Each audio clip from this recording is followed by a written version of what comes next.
የአዲስ አበባ ከተማ አስተዳደር ከቻይናው ኩባንያ FHEC ጋር በሽርክና የሚያስገነባው ልዩ የኢኮኖሚ ዞን ግንባታ ይፋ ሆነ።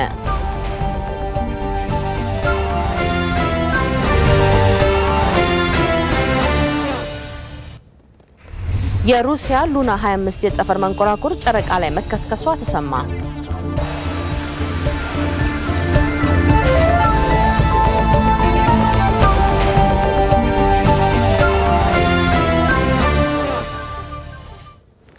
ጤና ይስጥልን እንደምንውላችኋል ተመልካቾቻችን የእኩለ ቀን ዜናዎቻችን ጀምረዋል ከዜናዎቹ ጋር አይዳ ከበደ አብራችሁ ቆያለሁ አብራችሁን ሆኖ የአዲስ አበባ ከተማ አስተዳደር ከቻይናው ኩባንያ FHEC ጋር በሽርክና የሚያስገነባው ልዩ የኢኮኖሚ ዞን ግንባታ ይፋ ሆነ የከተማ አስተዳደሩ ለዚህ ፕሮጀክት የሚሆን መሬት በወቅታዊ የሊዝ ዋጋ አስልቶ ያቀረበ ሲሆን የቻይናው FHEC ኩባንያ ወቅቱ የደረሰበትን ቴክኖሎጂ ፋይናንስና ግብዓት በማቅረብ ግንባታውን የሚያካሂድ ይሆናል ጎተራ አካባቢ የሚገነባው ይህ ልዩ የኢኮኖሚ ዞን ዘመኑ ያፈራቸው ቴክኖሎጂዎችን በመጠቀም የሚገነባ ነው በውስጡ ዓለም አቀፋዊ የኢኮኖሚና የንግድ የትምህርትና የባህል የፋይናንስና ቢዝነስ ዞን እንዲሁም ዘመናዊ የመኖሪያ ቤት ዞንን ያካተተ ነው ይህ ፕሮጀክት የአዲስ አበባ ከተማን ሚና በማላቅ ለንግድና ተያያዥ ጉዳዮች ወደ ከተማዋ የሚመጡ የውጭ ሀገር ዜጎችን ቁጥር በመጨመር ዓለም አቀፍ ሚናው የጎላ ነው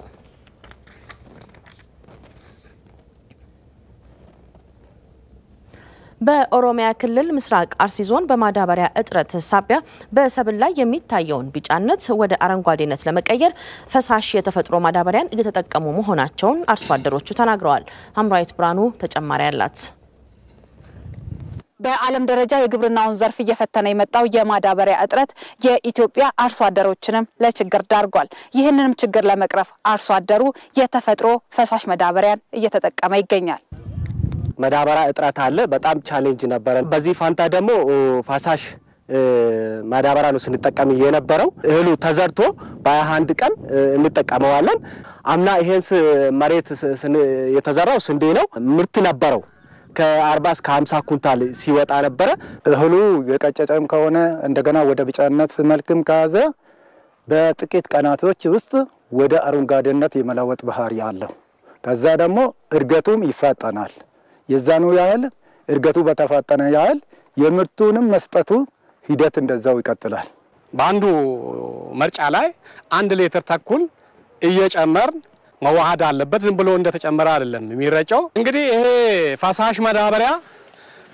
ከ2 እስከ 3 ጊዜ ነው መረጨት ያለበት ወሳኙ ደግሞ የእህላችን ደረጃ ያለበትን እያየን እንደ አስፈላጊነቱ መርጨት አለብን ይህ የተፈጥሮ ፈሳሽ ማዳበሪያ የአፈሩን ለምነት ጠብቆ ለአርሶ አደሩ ምርትን መስጠት የሚያስችል መሆኑን በባለሙያዎች ይነሳል ይህ ስንዴ ከታችኛው ቢጫ ሆኖ እናገኘዋለን ይሄ ቢጫው የሚያሳየው አንደኛ የናይትሮጅን መጠን ዝቅተኛ መሆኑን ሁለተኛ ደረጃ ደግሞ በውሃ መጎዳቱን ያሳያል ማለት ነው ይሄ ውሃ የተኛባቸው ቦዮች እንደምትመለከቱት ቢጫ ነው የሆኑት ያ ማለት በሳይንሱ ስናየው ዲኦክሲጂኔትድ ሆነዋል ማለት ነው ስለዚህ ውሃ ካለፈ በኋላ የግድ ምን ያስፈልጋል ማለት ነው ምግብ ያስፈልጋል ስለዚህ ያ ምግብ ምንድነው ፈሳሽ ማዳበሪያው ነው ይህ ኢኮግሪን የተባለው የተፈጥሮ ፈሳሽ ማዳበሪያ እንደ ዞን የገጠመውን የማዳበሪያ ችግር ከመቅረፍ ባሻገር የሰብሉን ጤናማነት በመጠበቅ ረገድም የራሱን ጉልህ ሚና እየተጫወተ መሆኑ የምስራቅ አርሲ ዞን ግብርና ቢሮ ይገልጻል ኢኮግሪን አረንጓዴ አትክልት አረንጓዴ ቅጠል ያለው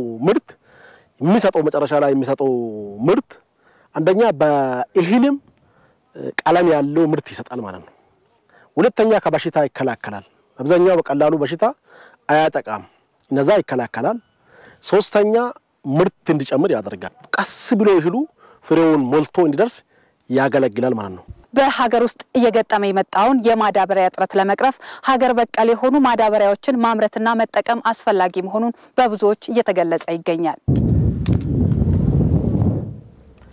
የኢትዮጵያ ገቢና ወጪ ንግድ 90% ያህሉ በጅቡቲ ወደብ ላይ የተመሰረተ እንደሆነ የትራንስፖርትና ሎጂስቲክስ ሚኒስትሩ ዶክተር አለሙ ሲሜ ገለጹ።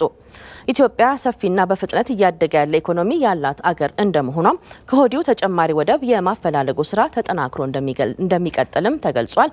ኤልሻዳይ ወንድማገኝ ተጨማሪ ያላት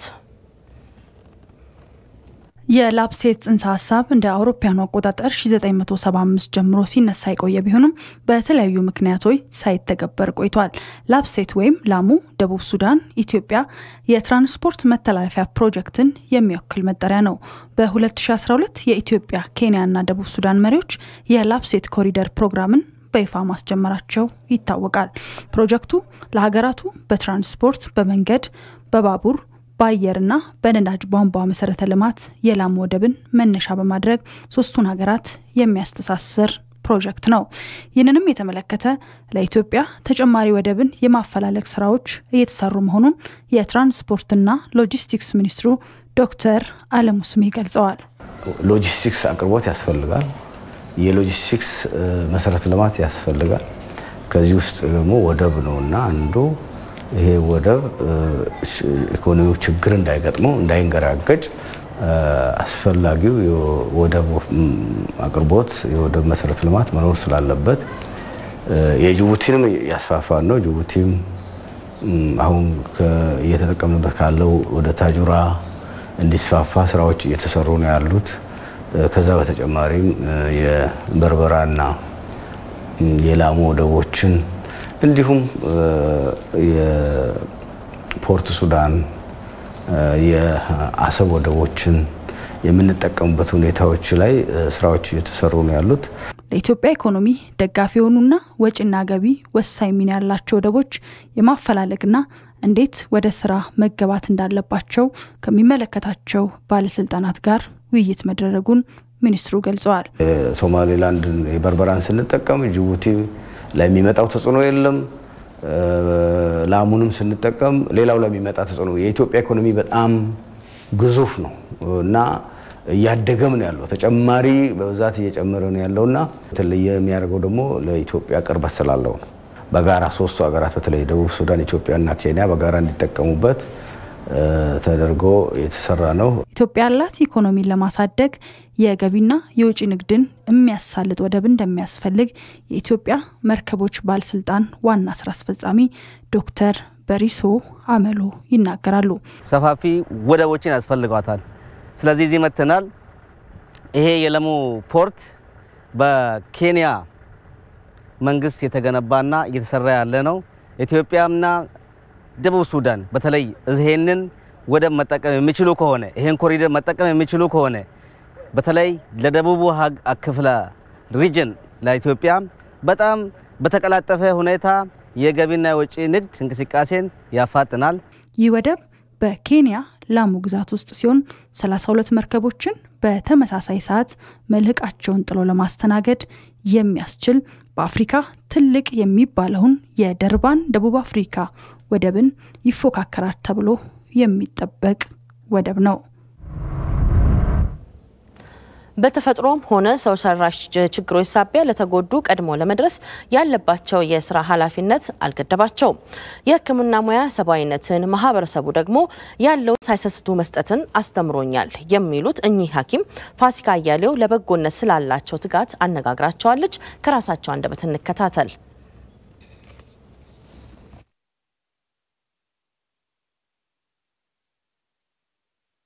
ስሜ ዶክተር በላይነህ ለታባላለሁ። በሙያዬ የህፃናት ስፔሻሊስት ሐኪም ነኝ፣ መምህር ነኝ። በአሁኑ ሰዓት በነጌሌ አርሲ ሜዲካል ኮሌጅ ቺፍ ኤክስኪዩቲቭ ዳይሬክተር ሆኜ አገለግላለሁ።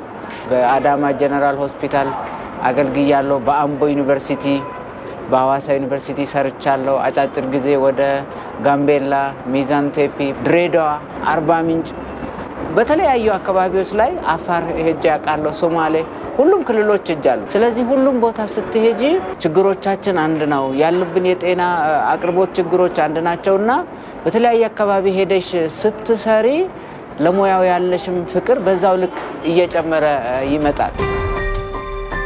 መጀመሪያ እኔ ወደ ሕክምና እንደገባው እንደነገርኩሽ የሰራሁት ሻሸመኔ ሆስፒታል ነው። በርካታ የምግብ እጥረት ያለባቸው መልኖሪሽ የሆኑ ህጻናት የሚተኙበት ዩኒቶች ነበሩ። ሐኪም አይመደብላቸውም፣ ልጆቹ ይሞታሉ፣ በጣም ረጅም ጊዜ ይቆያሉ። በርካታ ነገሮች አሉ። እዛ እኔ ከገባው በኋላ ልለምዶ አልቻልኩም እንትኑ ማለት የህዝቡ ችግር ልለምዶ አልቻልኩም ሰው አንድ ክፍል ከተመደብኩ 3 4 5 6 ክፍሎች ላይ ደርቦ ምንም አይከፍሉኝም በራሴ በበጎ ፍቃድ መስራት ጀመርኩኝ ቤተሰቦቻቸው ጥሏቸው ሄዳሉ አንዳንድ ህፃናቶቹ ሊሞቱ ነው ሲሉ ሬሳ ከማስጭን ብሎ ጥሏቸው ሄዳሉ እነሱን እዛ ሆስፒታል ውስጥ የማሰባሰብ ልብስ እንዲኖራቸው የማረግ መድኃኒት እንዲገዛላቸው ለማረግ ታክሞ ሲወጡ ደግሞ ቤተሰቦቻቸውን አፈላልጎ የመመለስ እንደዚህ አይነት ስራዎችን መስራት ጀመርኩኝ ከዛ ወጥቼ መስራት ጀመርኩ አንቺ በሞያሽ ሄደው ላንቺ ቀላል ይሆኑ ለነሱ ግን ህይወት ሊወስዱ የሚችሉ መከራቸውን ሊያራዝሙ የሚችሉ በርካታ ነገሮችን ተቀርፊላቸዋለሽ ያንን በማድረግሽ ደግሞ የሚሰማሽ ስሜት በጣም የተለየ ነው የተፈናቀሉ ሰዎች ሲኖሩ በተፈጥሮም በሰው ሰራሽ አደጋም ሲኖሩ በወረርሽኝ የተጠቃ አካባቢ ሲኖር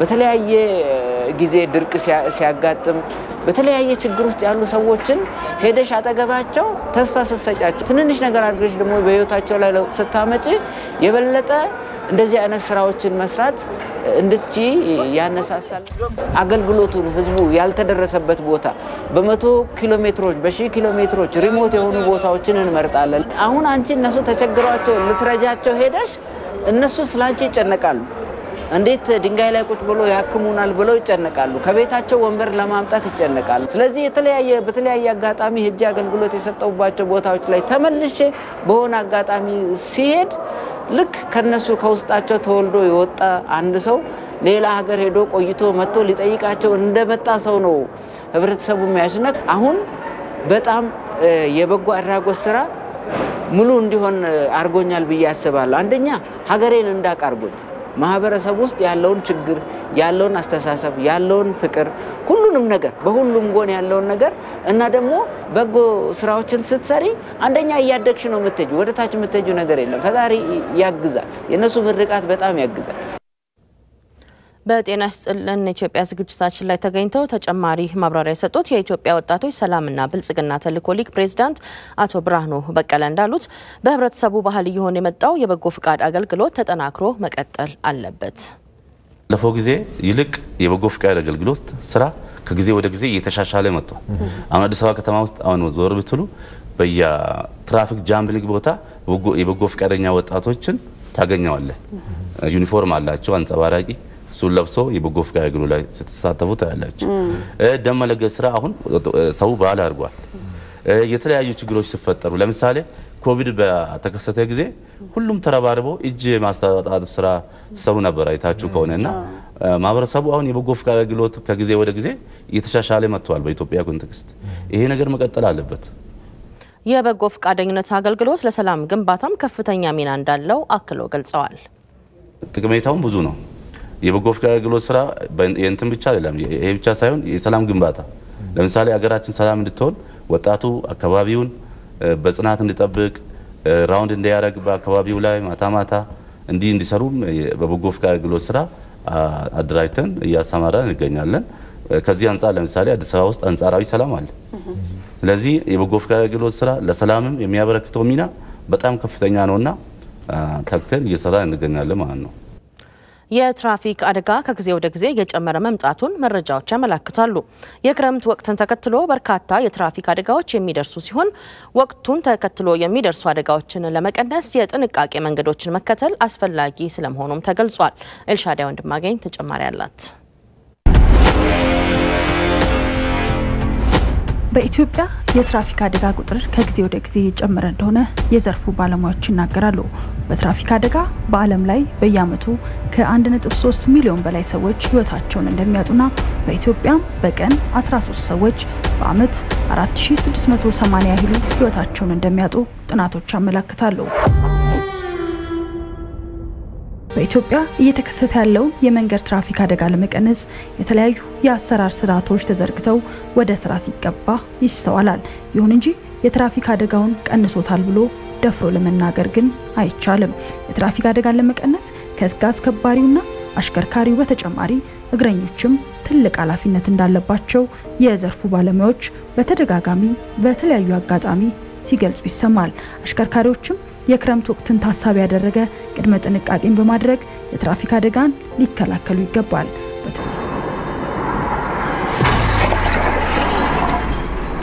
በትራፊክ አደጋ ሳቢያ የሚደርሰውን ጉዳት ለመቀነስ ቅድመ መከላከል መሰረት ያደረገ ስራ እየተከናወነ ነው። የክረምት ወራትን ተከትሎ በርካታ የትራፊክ አደጋዎች ይከሰታሉ። አብዛኛው የአደጋው መነሻ አሽከርካሪዎች የጥንቃቄ ጉድለት መሆኑን ይጠቀሳል። ይሁን እንጂ እግረኞችም በኃላፊነት መንቀሳቀስ ይኖርባቸዋል። ከፍጥነት በላይ ማሽከርከር፣ ቀበቶ አለማሰር፣ ሞተረኞች ሄልሜትን ያለመጠቀም፣ አልኮል ጠጥቶ ማሽከርከር ለአደጋዎቹ ዋና መንስኤ መሆናቸው ይጠቀሳሉ። በመሆኑም በዚህ የክረምት ወቅት ሊደርሱ የሚችሉ አደጋዎችን ለመቀነስ አሽከርካሪው አስፈላጊ የሆኑ የጥንቃቄ እርምጃዎችን ሊወስድ ይገባል። በተመሳሳይም እግረኞችም በኃላፊነት መንቀሳቀስ ይኖርባቸዋል።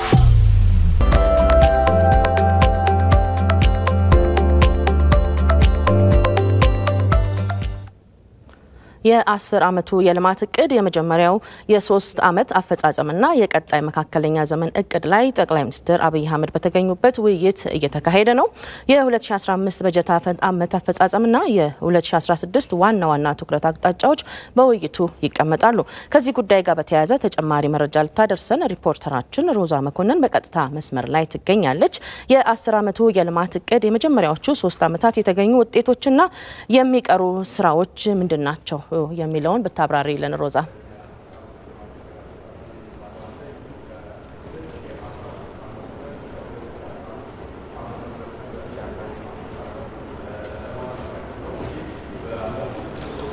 አመሰግናለሁ። እንግዲህ ቀደም ሲል እንደተባለው የኢፌዴሪ ጠቅላይ ሚኒስትር ዶክተር አብይ አህመድ እንዲሁም ደግሞ ሌሎች ከፍተኛ የመንግስት የስራ ኃላፊዎች በተገኙበት ነው የ2015 የበጀት ዓመቱ አጠቃላይ የኢኮኖሚ ሂደት ግምገማ የሚደረገው። ነገር ግን የግምገማ በተለየ መልኩ ደግሞ ባለፉት 3 ዓመታት ኢትዮጵያ 10 ዓመት የልማት እቅድ የምትሄድባቸውን እንግዲህ ነድፋ መንቀሳቀስ ከጀመረች ዓመታት ተቆጥሯል። በእነዚህ 3 ዓመታት በተለይም ከ2013 እስከ 2015 ድረስ ያለውን የመጀመሪያውን የመካከለኛ ዘመን የመጀመሪያውን የ3 ዓመት እቅድ እንዴት እንደነበረ በተለይም ከኢኮኖሚ አፈጻጸም ጋር በተገናኘ ምን አይነት ስኬቶች ተገኝተዋል፣ ምንስ ተግዳሮቶች ነበሩ የሚለው በስፋት የሚያነሳ ውይይት ነው እንግዲህ መካሄድ የጀመረው። ይህ ውይይት የ2015 ነጥሎ አጠቃላይ ያመቱን በተለያዩ ጊዜያቶች እንግዲህ እንደሚታወቀው በተለይም የመንግስት የስራ ኃላፊዎች በየዘርፉ ያለውን በየ3 ወራቱ በየ6 በ9 የተባሉ በወራቶች ተከፋፍለው እንደሚገመገሙ ይታወቃል። አሁን ላይ ደግሞ አጠቃላይ ያመቱ አፈጻጸሞች የሚገመገሙበት ነው። ከዛ ባሻገር ደግሞ ቀጣይ ከ2016 እስከ 2018 ድረስ ያለውን ማለት ነው ቀጣዩን የመካከለኛ ዘመን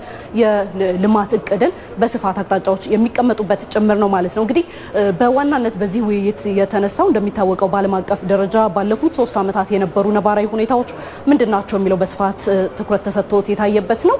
በተለያየ መልኩ በተለይም ኮቪድን መሰል ከዛም ባሻገር ደግሞ በዓለም አቀፍ ደረጃ ያሉ በተለያየ መልኩ የሚነሱ ግጭቶች የሩሲያና የዩክሬን ጦርነት ጨምሮ ማለት ነው ትልልቅ የሚባሉ በዓለም ኢኮኖሚ ላይ እንቅፋት የፈጠሩ ተብለው ሊጠቀሱ የሚችሉ ክስተቶች ያለፉበት ነው። እነዚህ ሂደቶች ታዲያ በዓለም አቀፍ የኢኮኖሚ ሁኔታውን ችግር ውስጥ እንደከተቱት በስፋት ተነስቷል። ይህ ደግሞ በተለይም ኢትዮጵያን መሰል ያሉ ገና በማደግ ላይ የሚገኙ ሀገራት ላይ በተለያየ መልኩ ጫናዎችን ሲያሳድር መቆየቱ ይታወቃል። እነዚህ ጫናዎች በብዙ መልኩ ይገለጹ እንጂ የኢትዮጵያ ኢኮኖሚ የዓለም አቀፍ ትልልቅ የሚባሉ የፋይናንስ ተቋማትም እንዳስቀመጡት ከሆነ እንግዲህ ባለፉት 3 ዓመታት የነበሩ በተለይም ኢኮኖሚው ችግሮችን የመበገር እና ለችግሮች የማይበገር አይነት ኢኮኖሚ በመገንባት ረገድ ሰፊ ርቀቶች መሄዳቸው ተጠቁሟል። እነዚህ በቁጥር ጭምር የተደገፉና መነሻ ያላቸው ናቸው። ከመነሻው ከ2012 ዓመተ ምህረት 6.1 የኢኮኖሚ እድገት የነበረው አሁን 2015 ላይ እንግዲህ 7.5% እድገትና ከዛ በላይም እንደሚጠበቅ እስካሁን የተሰሩ ስራዎችም ምናልባትም ከዛ በላይ የኢኮኖሚ እድገት ሊመጣባቸው እንደሚችል ታሳቢ የሚደረጉ ናቸውና ይህ የኢኮኖሚ እድገት በበርካታ በተለይም በምስራቅ አፍሪካ ያሉ ሀገራት ጋር ሲነጻጸርም ትልቅ የሆነ ልዩነት እንዳለውና በተለይም ሀገራቱ እዚህ አካባቢ ያሉ ቀጠናው ላይ ያሉ ሀገራት በብዙ ችግሮች እንደመፈተናቸው የኢትዮጵያ ኢኮኖሚ የተሻለ እድገት ስለማስመዝገቡ ተነስቷል። ከውጭ ቀጥተኛ ኢንቨስትመንት ጋርም በተገናኘ እንደዚሁ ውይይቱ ላይ የተነሱ ሀሳቦች ነበሩ። እንደሚታወቀው ኢትዮጵያ አሁንም በዚህ ዓመትም ቀጥላለች። የፎሪን ዳይሬክት ኢንቨስትመንት የውጭ ቀጥተኛ ኢንቨስትመንት በምስራቅ አፍሪካ ትልቅ መሳብ የቻለች ሀገር ሆና ቀጥላለች። እንግዲህ ይህ በዓለም አቀፍ ደረጃ ኢንቨስትመንቶች ላይ ትኩረት ያደረጉ አልሚዎች ገንዘባቸውን ማሳረፍ ባልፈለጉበት ጊዜም ጭምር ነው እንግዲህ ኢትዮጵያ ተመራጭ ሆና መቀጠል የቻለችው። ይህም ከፍተኛ እድገት ስለመመዝገቡ ተጠቁሟል። እንግዲህ እነዚህ ስኬቶች ታዲያ የኢኮኖሚው ምን ያህል የማይበገር የሆነ ስለመምጣቱ ማሳያ ናቸው። ለ2016 እና ቀጣይ ከ2016 እስከ 2018 ለሚተገበረው የመካከለኛው ዘመን የልማት እቅድም ተጨማሪ ግብዓት ሊሆን እንደሚችል የተመላከተበት ነው። እንግዲህ የኢኮኖሚ እድገቱ ላለፉት 3 ዓመታት በዚህ በዚህ መልኩ ከመቀጠሉም ጋር በተገናኘ ምርትና ምርታማነት በተለይም የኢኮኖሚው ድርሻ ላይ እንደሚታወቀው ትልቁ ያለው ግብርና ነውና የግብርናን በማሳደግ ረገድ ምርትና ምርታማነትን የመጨመር ስራዎች መከናወናቸው ትልቅ አቅም የፈጠረ ስለመሆኑ ተነስቷል። የስንዴን ማንሳት እንችላለን። ስንዴ እንግዲህ ኤክስፖርት ከማድረግ ተደርሷል። ሩዝን መሰል ደግሞ ተተኪ ምርቶች በሀገር ውስጥ እየተመረቱ ያሉ እነዚህ አነስተኛ አርሶ አደሮች ላይ ትኩረት የተደረጉ አነስተኛ ልማቶች ላይ ምርትና ምርታማነትን በመጨመር ረገድ የተሰሩ ስራዎች ትልቅ ውጤት ማምጣታቸው ተጠቁሟል። ከዛ ባሻገር ደግሞ የመስኖ ልማት ላይ የተሰሩ ስራዎች በተለይም የመኸር እርሻንና የስንዴ ምርትን በሚሊዮን በሚቆጠሩ ኩንታሎች ደረጃ ብልጫ እንዲኖረው በማድረግ ረገድ ትልቅ ውጤት ያመጡ ስለመሆናቸው ተነስቷል። እንግዲህ በዚህ ውይይት ሰፋ ያሉ ሀሳቦች ናቸው የተነሱት። ከማዕድን ዘርፉ ጋር የተገናኙ ሀሳቦች ተነስተዋል። የአገልግሎት ዘርፉ እንደዚሁ የተነሳበት አግባብ አለ። ከዛ ባሻገር በመንግስት ደረጃ ደግሞ እየተሰሩ ያሉ በተለይም የዚህን የጠቅላላ የሀገር ውስጥ ገቢን በመጨመር ረገድም የተሰሩ ስራዎች ስኬታማ ስለመሆናቸው ተነስቷል። እነዚህ የጠቅላላ ገቢን በመጨመር ረገድ የተሰሩ ስራዎችም በራስ አቅም ኢንቨስትመንትን ለመሸፈን የሚያስችሉና የልማት ስራዎች ላይ ትኩረት የተደረጉ ስራዎች በሀገር ውስጥ እንዲሰሩ ትልቅ አቅምን ስለመፍጠሩም እንደዚሁ የተነሳበት አግባብ አለ ማለት ነው። አመሰግናለሁኝ ሮዛ። መልካም ቀን ይሆነልሽ። ተመልካቾቻችን አሁን ደግሞ ወደ ውጭ ዜና አልፋለሁ። የሩሲያ ሉና 25 የጠፈር መንኮራኩር ጨረቃ ላይ